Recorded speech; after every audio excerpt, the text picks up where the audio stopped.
রাধারানীর ওপর শ্রীকৃষ্ণ কেন বিরক্ত হয়ে গিয়েছিলেন। একবার রাধারানীর রাসলীলায় অংশ নিতে দেরি হয়ে যায়। শ্রীকৃষ্ণ অপেক্ষা করতে করতে বিরক্ত হয়ে যান। তারপর যখন রাধারানী আসেন, শ্রীকৃষ্ণ অভিমান করে বসে থাকেন। তখন রাধারানী সখীদেরকে জিজ্ঞাসা করেন। তখন সখীরা বলেন, তোমার জন্য অপেক্ষা করতে করতে আজ আমরা সকলে বিরক্ত হয়ে গেছি। তখন রাধারানী শ্রীকৃষ্ণের কাছে যান এবং তার হাত ধরে বলেন, যখন আমি আসছিলাম তখন দুটি সাধুর সঙ্গে আমার দেখা হয়, যারা আপনার পরম ভক্ত ছিলেন।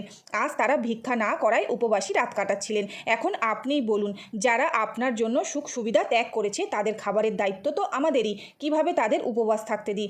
এই কারণে তাড়াতাড়ি করে ডাল ভাত রান্না করে খাইয়ে দিয়ে আসলাম। তখন সখীরা জিজ্ঞাসা করেন, সাধুরা জিজ্ঞাসা করলো না কে আপনি? তখন রাধারানী বলেন, হ্যাঁ, আমি বলেছি আমার মা পাঠিয়েছে। আপনারা আজ ভিক্ষা করতে আসেননি ওই কারণে। তখন একথা শুনে শ্রীকৃষ্ণের চোখে জল চলে আসে আর বলেন, আমার ভক্তের মা হয়ে তাদের খেয়াল রাখার জগৎজননী তুমি, আর আমি তোমার ওপরেই অভিমান করেছি?